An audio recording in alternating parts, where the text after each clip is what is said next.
Bismillahirrahmanirrahim. Assalamualaikum warahmatullahi wabarakatuh. Perkenalkan, nama saya Hasan Jalali, NIM A1N11795, jurusan Pendidikan Sejarah Peminatan Pendidikan IPS. Di sini saya akan menjelaskan materi tentang pendidikan inklusif.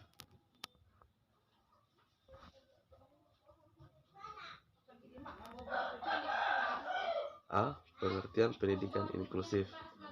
Pendidikan inklusif adalah sistem penyelenggaraan pendidikan yang memberikan kesempatan kepada semua peserta didik yang memiliki kelainan dan memiliki potensi kecerdasan dan atau bakat istimewa untuk mengikuti pendidikan atau pembelajaran dalam satu lingkungan pendidikan secara bersama-sama dengan peserta didik pada umumnya.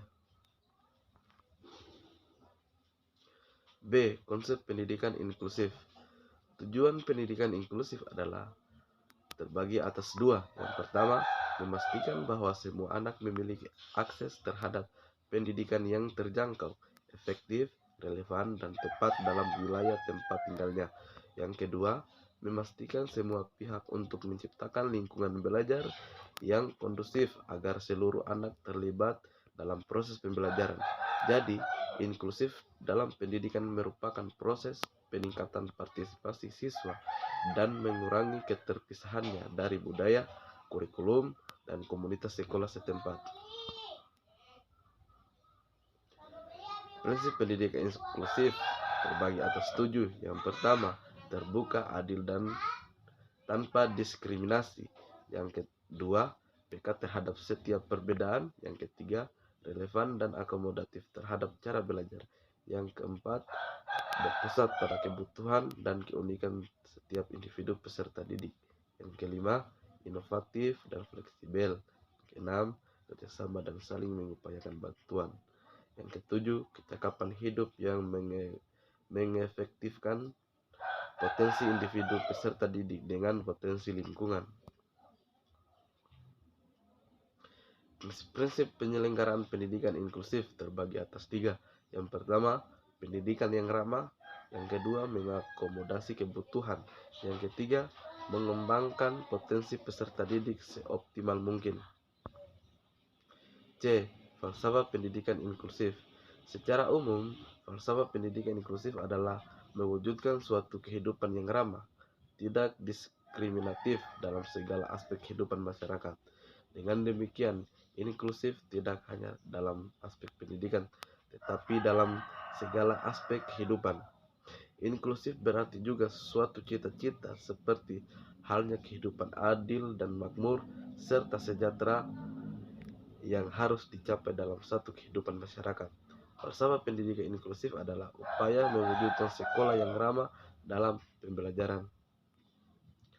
Falsafah pendidikan inklusif juga dapat bermakna: yang pertama, pendidikan untuk semua. Setiap anak berhak untuk mengakses dan mendapatkan fasilitas pendidikan yang layak. Yang kedua, belajar hidup bersama dan bersosialisasi. Setiap anak berhak untuk mendapatkan perhatian yang sama sebagai peserta didik. Yang ketiga, integrasi pada lingkungan. Setiap anak berhak menyatu dengan lingkungannya dan menjalin kehidupan sosial yang harmonis. Yang keempat, penerimaan terhadap perbedaan. Setiap anak berhak dipandang sama dan tidak mendapatkan diskriminasi dalam pendidikan. Setiap anak merupakan pribadi yang unik. D. Karakteristik peserta didik.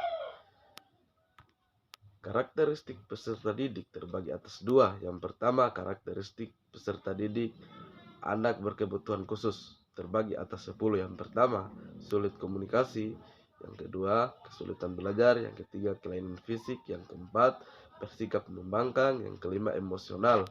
Yang keenam, sulit menulis atau membaca. Yang ketujuh, bersikap sesuai kebiasaan. Yang kedelapan, senang meniru.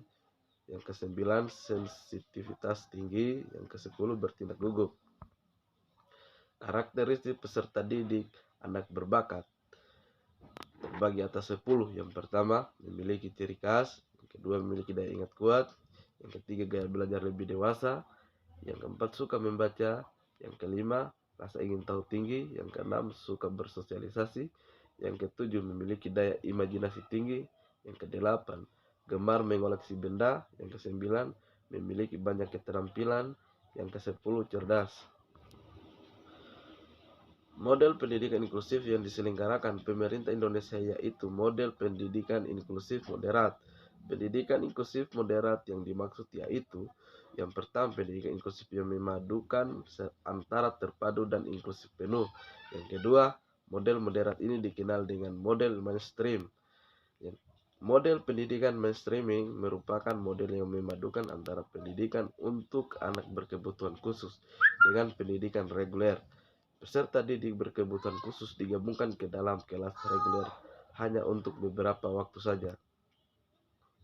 Model kurikulum pada pendidikan inklusif dapat dibagi tiga, yaitu yang pertama, model kurikulum reguler, yaitu kurikulum yang mengikutsertakan peserta didik berkebutuhan khusus untuk mengikuti kurikulum reguler sama seperti kawan-kawan lainnya di dalam kelas yang sama.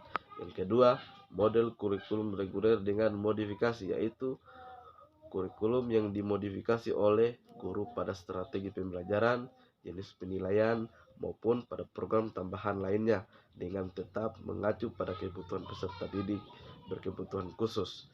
Di dalam model ini bisa terdapat siswa berkebutuhan khusus yang memiliki PPI.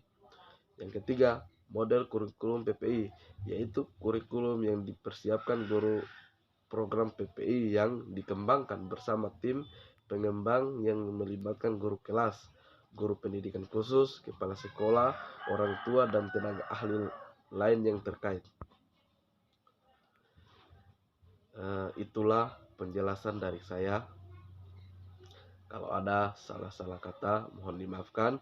Saya akhiri. Wabillahi taufiq wal hidayah. Wassalamualaikum warahmatullahi wabarakatuh.